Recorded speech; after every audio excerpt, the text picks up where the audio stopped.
and the oil price may be falling, for example. It is falling right now. So this signifies a very uncertain economic climate, but an acceleration of the previous policies that have now brought us to this point. And as you said, Bank of America, Wachovia, a bunch of others are saying zero profits, negative profits.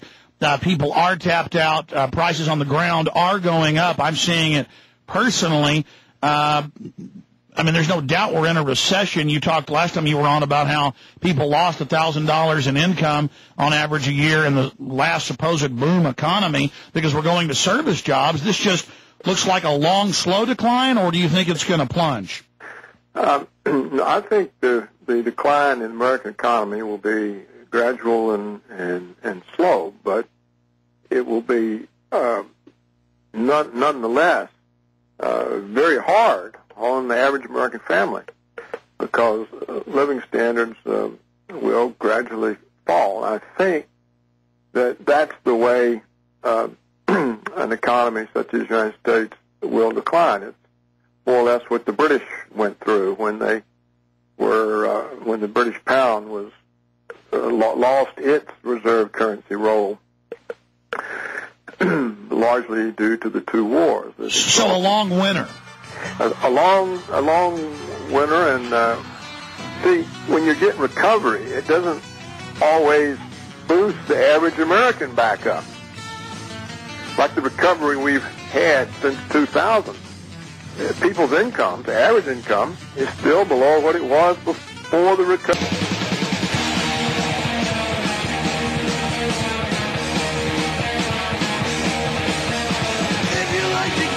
Look at Apple shares plunging, losing a large percentage of its value. And that's what the stock market paid for in inflated dollars.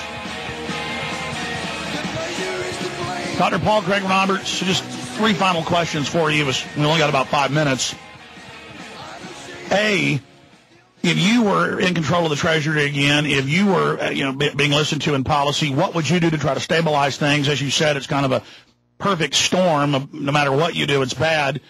And then what can individuals do who aren't in debt, the 10, 20, 30% of the public, depending on how you look at it, that actually have some assets, $100,000 that's liquid, $1 million, $2 million. What would you do to protect yourself?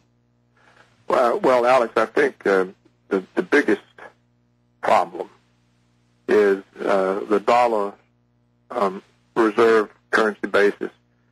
What the world is concerned about overall is the way the United States government has abused the reserve currency role, and what the United States needs to do to put stability. The basic thing, most important thing, is it's got to do something to reduce the trade deficits and the budget deficit. And the question is, how can they do that? It's very difficult to reduce budget deficits when you have a recession. And it's very difficult to reduce a trade deficit when your largest corporations no longer have any sort of national loyalty and are locating their production offshore. So that is a dilemma. On the budget deficit front, I did see that just a week or so ago, Congress passed a $700 billion defense bill. Well, we can't afford that. We don't have $700 billion to spend on Bush's wars. If they got rid of that or cut that in half and just maintain, get these wars over with, we can't afford them. The dollar can't afford them. The economy can't afford them. They just stop that, cut the defense budget in half, that would pretty much balance the budget. And this would put a great sigh of relief throughout the whole world. They would say, oh, look, the pressure on the dollar from that end has been stopped.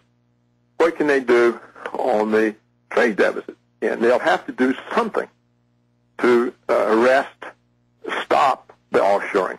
You can never balance your budget as long as your own companies are taking your own production offshore to make it, because when it comes back, it counts as imports. So they'll have to do something about that. If they can't do anything about that, the world is going to conclude the dollar is not going to be the reserve currency forever, and they'll start getting out from under it in larger ways.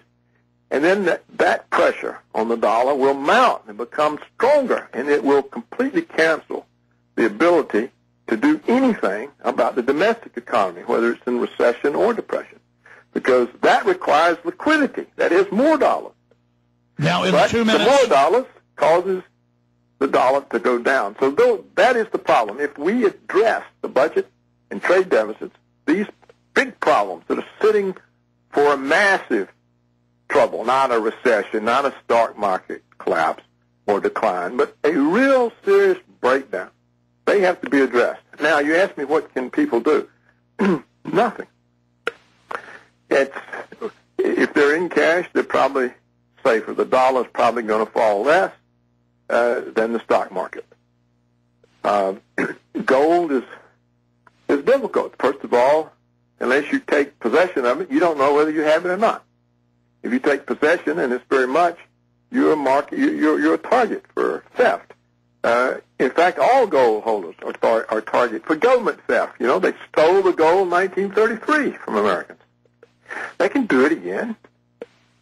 You could say, oh, well, go into foreign markets. Well, they're falling too. So there's real no safe haven now. Well, that's what you've always said, is that this wasn't just going to be contained here as foreigners were laughing. This is really going to bring down the whole market if it continues. It's not going to bring it down. It's going to make people lose a lot of paper wealth. A lot of people who are worth $20 million are going to be worth $15 million. Well, that's what I meant by bring it down to the level it's in. But, it's going to come down. You're right. But to be clear, you're talking about if this policy continues, and by the way, Joseph Stiglitz says the same thing, that it could cause a total worldwide breakdown. If the destruction of the dollar's role as reserve currency continues, and there's not a clear alternative that rises to take its place, that's exactly right. That's what will happen. And that's the biggest danger, because there's no way to survive that's known to economic science. Dr. Paul Craig.